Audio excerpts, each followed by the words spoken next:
Episode 22, The Divided Tribe. The Oku people are torn apart by internal conflict. The Oku people, once a unified tribe living in harmony with the rainforest, were now divided. The transformation of the forest, a process once embraced as a sacred right, had become a source of contention. Two distinct factions had emerged: the harmonizers and the skeptics. The harmonizers, led by a young shaman named Alara, believed in embracing the change. They saw the transformation as a natural progression, a step towards a higher consciousness. Alara, with her deep connection to the forest, was the spiritual leader of this group, inspiring hope and unity among her followers.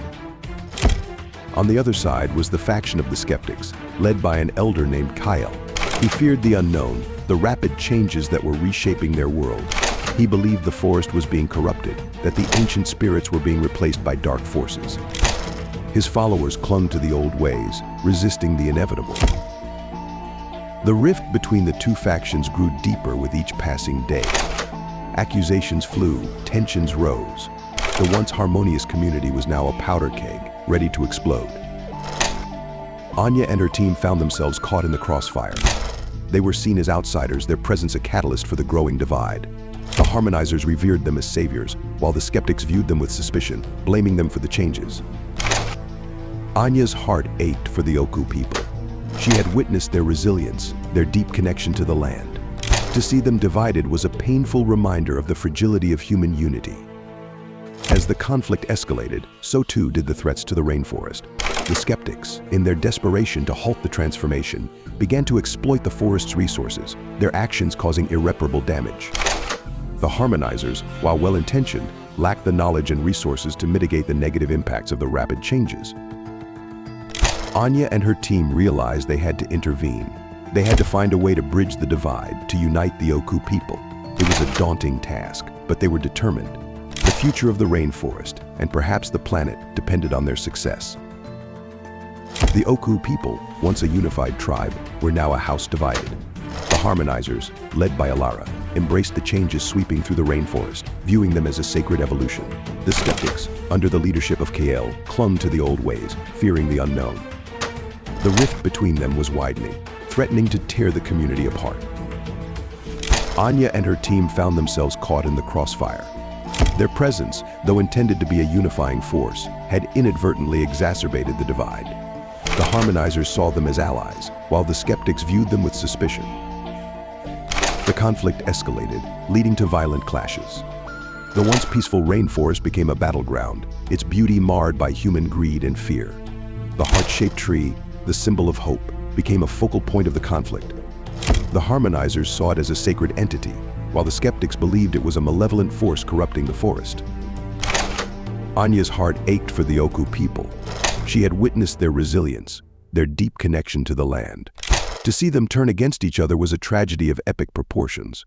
She knew that if the conflict continued, it would destroy not only the community but also the rainforest itself. A desperate plan formed in her mind. She would organize a neutral zone, a place where both factions could come together and find common ground. It would be a sanctuary, a place for dialogue and reconciliation. The task was daunting. The mistrust between the two groups was deep-rooted. But Anya was determined. She would use her influence, her understanding of both sides, to bridge the divide. With the help of a few trusted allies, she began to lay the groundwork for the neutral zone. It would be a place of healing, a symbol of hope. A place where the Oku people could come together and rediscover their shared heritage. The road ahead was fraught with danger. There were those who would oppose her plan, those who would benefit from the continued conflict. But Anya was ready to face the challenges. The future of the rainforest, and perhaps the planet, depended on her success. The neutral zone, a sanctuary amidst the chaos, began to take shape. It was a place where the harmonizers and skeptics could come together without fear of reprisal. Anya and her team worked tirelessly to create an environment of trust and understanding. Slowly, the initial hostility began to dissipate. Shared experiences around the campfire, stories exchanged, and the simple act of sharing food began to bridge the divide. Old friendships were rekindled, and new bonds were formed. The heart-shaped tree, once a symbol of division, became a focal point for the healing process. It stood at the center of the neutral zone, its energy calming and restorative. People came from far and wide to experience its power, to connect with the heart of the rainforest. As unity began to emerge, so too did a new understanding of the changes taking place. The rainforest was not a threat, but an opportunity. It was a chance to reimagine humanity's relationship with the natural world. A new generation began to rise, children born into a world in flux. They were adaptable, resilient, and deeply connected to the natural world. They were the hope for the future, the bridge between the old world and the new. Anya watched with pride as the seeds of change were sown. The rainforest, once a battleground, was becoming a cradle of hope. The heart-shaped tree, the catalyst for transformation, was now a symbol of unity and renewal. The journey was far from over. Challenges lay ahead, obstacles to overcome. But Anya and her team were ready. They had faced the impossible, and they had prevailed.